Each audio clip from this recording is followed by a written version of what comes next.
What makes you, you? This is the fundamental question at the heart of personality studies. Personality is a complex tapestry woven from our thoughts, feelings, and behaviors. It's about what makes us unique, the distinct patterns that set us apart from one another, but personality is also about what makes us human, the shared psychological threads that connect us as a species. From the ancient Greeks to modern-day researchers, understanding personality has been a central pursuit in the quest to unravel the mysteries of human nature. Why do we think and act the way we do? What shapes our desires, motivations, and fears? These are just a few of the questions that have captivated thinkers for centuries. The study of personality is an ongoing journey, a continuous exploration into the depths of human experience. It's about recognizing the rich diversity of individual expression while acknowledging the common threads that bind us together.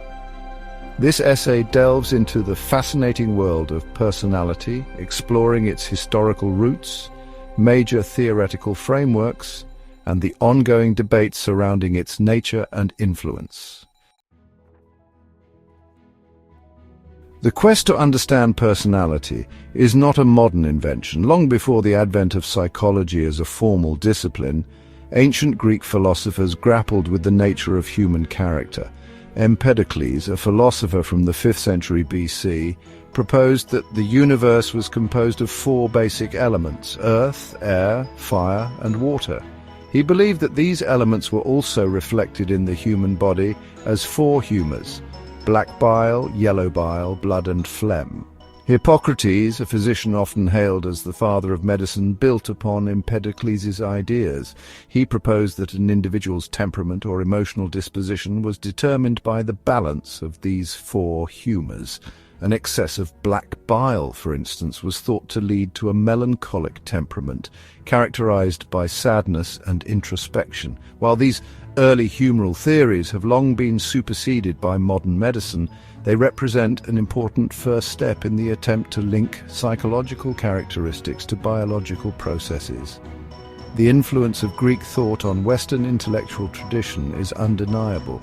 Their ideas about personality, though rooted in a pre-scientific understanding of the body, laid the groundwork for centuries of inquiry into the relationship between our physical selves and our mental and emotional lives. The idea that our physical characteristics might offer clues to our personality has persisted throughout history.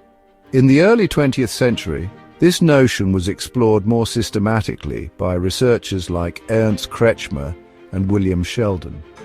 Kretschmer, a German psychiatrist, observed a relationship between body type and certain psychiatric disorders. He categorized individuals into 3 primary body types: asthenic, thin and tall; athletic, muscular and well-proportioned; and picnic, stocky and rounded.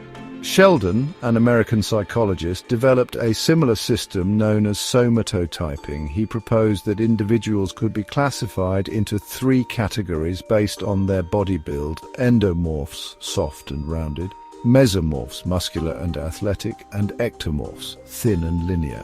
Sheldon went further than Kretschmer, suggesting that each body type was associated with a specific temperament.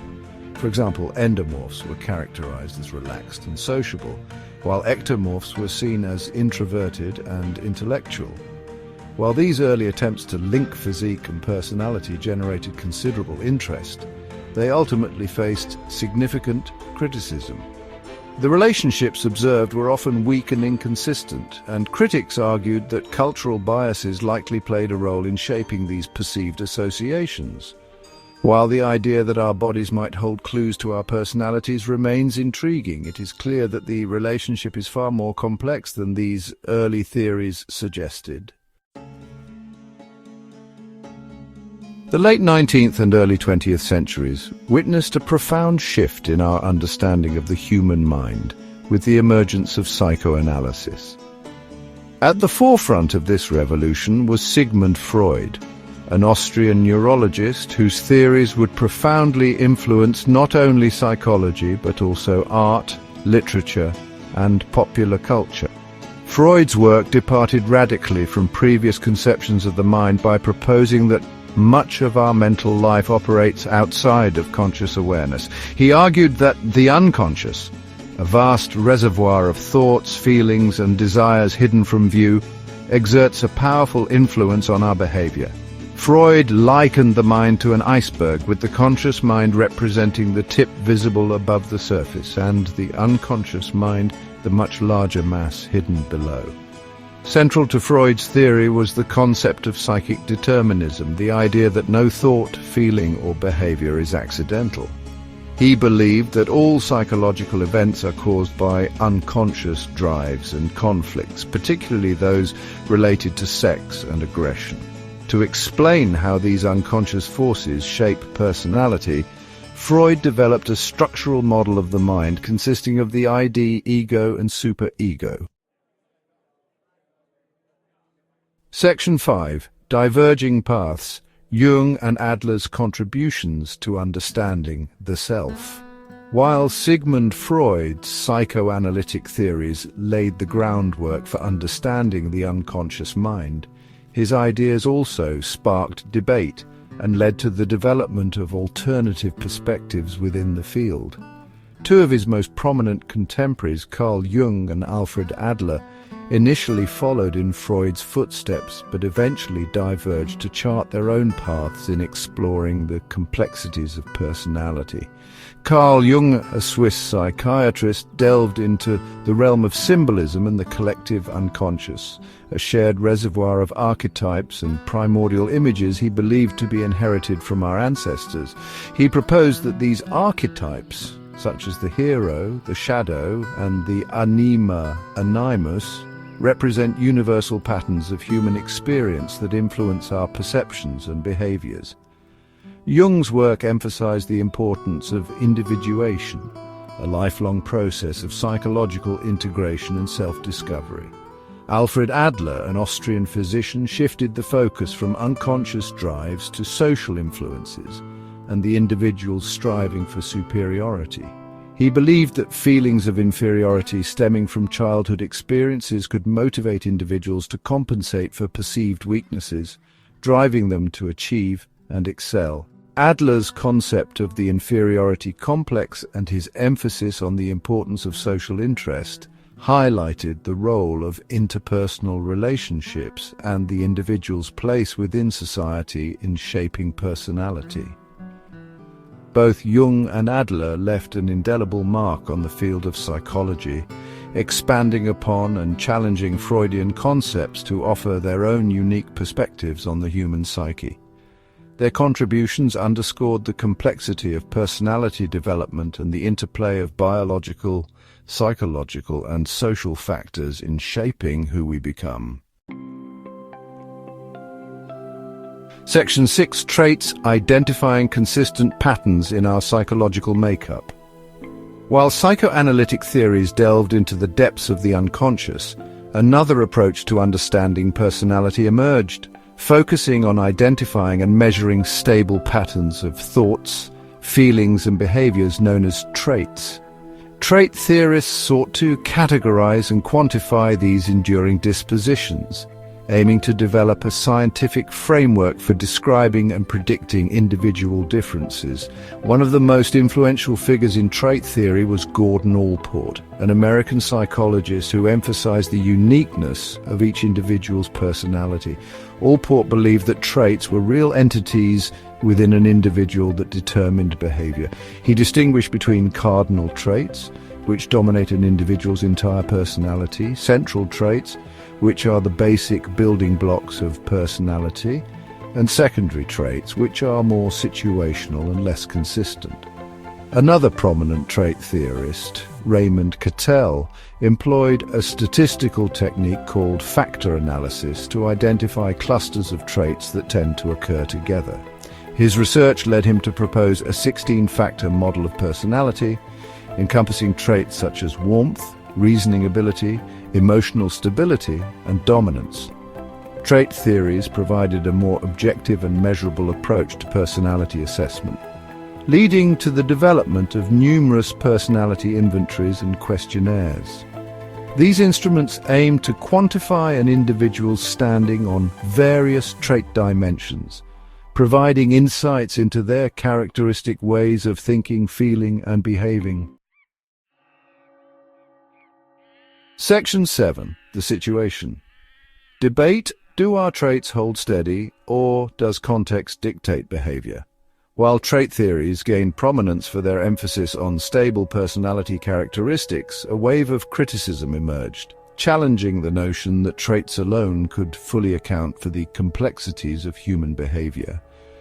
Critics argued that behavior is often inconsistent across different situations, suggesting that situational factors might play a more significant role than previously acknowledged. This debate, known as the person-situation debate, ignited a lively exchange between trait theorists and those who emphasized the power of the situation in shaping our actions. Walter Mischel, a prominent critic of trait theory, argued that while traits might describe general behavioral tendencies, they often fail to predict specific behaviors in particular situations. Social learning theorists such as Albert Bandura further challenged the dominance of trait-based explanations, emphasizing the role of observational learning, social modeling, and cognitive processes in shaping personality. They argued that individuals learn new behaviors and modify existing ones through their interactions with the social environment. The person-situation debate highlighted the limitations of viewing personality as solely determined by internal traits. It underscored the need to consider the dynamic interplay between individual dispositions and the situational context in understanding and predicting behavior. Section 8. Modern Explorations Personality Research in the Age of Empirical Inquiry. Despite the ongoing debates, the study of personality continues to evolve, embracing new methodologies and integrating insights from various theoretical perspectives. Modern personality research is characterized by its empirical rigor, often relying on sophisticated statistical techniques to analyze large data sets. One influential model that emerged from this empirical approach is the five-factor model, also known as the Big Five. This model proposes that 5 broad personality dimensions, openness to experience, conscientiousness, extraversion, agreeableness, and neuroticism, underlie most of the variability in human personality. Each of these dimensions represents a continuum, with individuals falling somewhere along the spectrum for each trait. Contemporary research also explores the biological underpinnings of personality, investigating the role of genetics, brain structure, and neurotransmitters in shaping individual differences. Studies using brain imaging techniques such as fMRI have identified neural correlates of various personality traits, providing further evidence for the biological basis of personality. Furthermore, researchers are increasingly interested in understanding how personality interacts with other factors such as culture, gender, and socioeconomic status to influence various life outcomes, including health, well-being, and interpersonal relationships. This integrative approach acknowledges the complex interplay of biological, psychological, and social forces in shaping who we are and how we navigate the world. Section 9. Conclusion. An enduring quest to decipher the human puzzle. The study of personality has come a long way since the ancient Greeks first attempted to link temperament to bodily fluids.